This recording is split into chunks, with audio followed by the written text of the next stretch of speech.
What do you think, how critical going forward here is, for lack of better term, the multi-SIM environments, not only to keep repeating from data all over the place, but like using Microsoft Sentinel for Microsoft and then feeding your stuff, or versus getting it direct?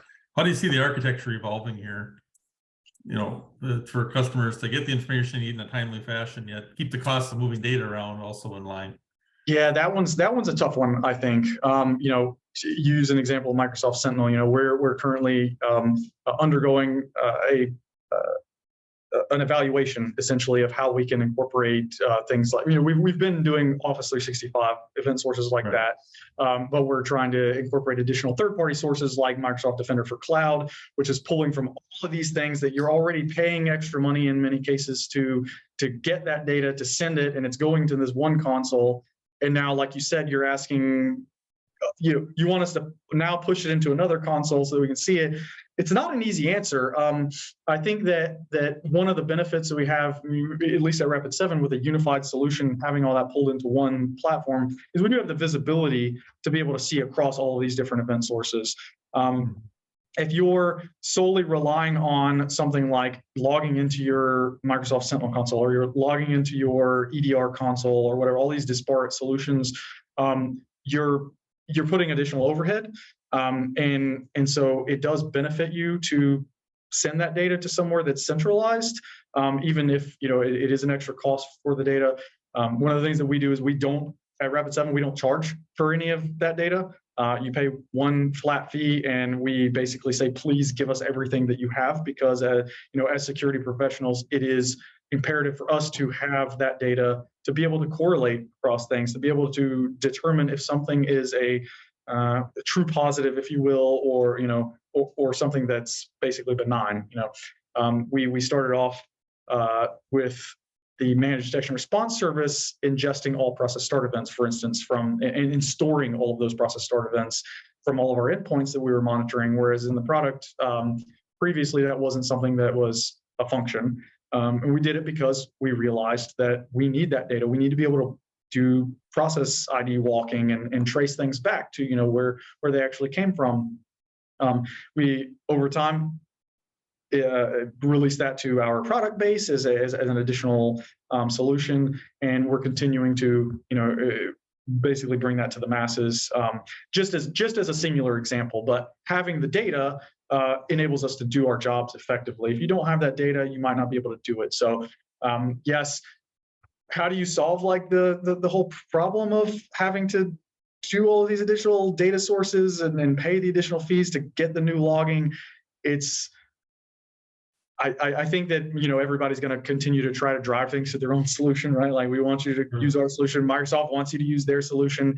But I just will say that if you can get the data and you can retain it, and it's within your budget, please do it. I don't care what solution you're using; it's going to benefit you down the road. Whenever again, going back to the SolarWinds breach, whenever something like that happens that dates back 9 months, you need to be able to effectively search through that data. And so if you can get it, please get it. Sure. Yeah, it's an interesting world. All these, let's call them infrastructure platform people, whether it's like a Palo Alto, a Fortinet, or even a CrowdStrike, they all want you to kind of use their platform, but generally, none of those have over a 30% market share. So you probably wouldn't go buy a Palo Alto or a CrowdStrike if you didn't use their tool, right? Exactly. So yeah. I think there's an inherent advantage to not necessarily trying to rely on those tools for everything, but that gets into this multi-SIM world a little bit, so it's a.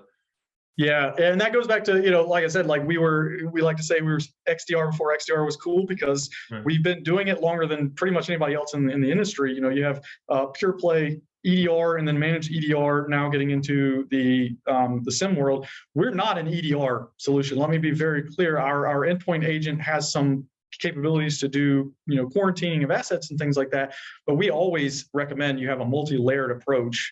Have EDR, next gen AV, make sure you have those firewalls and whatnot. Also deploy our endpoint agent so we have that visibility, so that when things slip through the cracks, you've got something to fall back on, and then of course that log retention is key. But having a multi sort of tenancy approach, I guess, if you want to call it that, being able to ingest logs from all of these different tools, parse them out, and search them. And then, of course, that retention component of it is really the way to go. So again, not trying to necessarily plug Rapid7, just, as these different vendors are trying to solve those problems, that's something that you start to face, right? Is the ability to bring in all of these additional event sources to be able to paint the broadest picture of any sort of security incident, or to say there was no incident, right? Like if you don't have the data, you're not really necessarily going to say one way or the other. So you need to have it there. So if you had to go out on the limb for 2023, what do you think we'll see? What kind of a new paradigm of attack, or what don't we know? We don't know at this point. Yeah, I honestly, I'm going to have to, based on my experience in the industry, is we're going to see a lot of the same. We're going to see continued attacks against whatever services have single-factor authentication. We're going to see continued attacks against those edge devices that have new vulnerabilities disclosed. That's actually from what I've seen for the last 2 years now, and it's probably going to continue in 2023, has really been the big thing. The mass exploitation of those devices is something that threat actors are really, they're taking it on.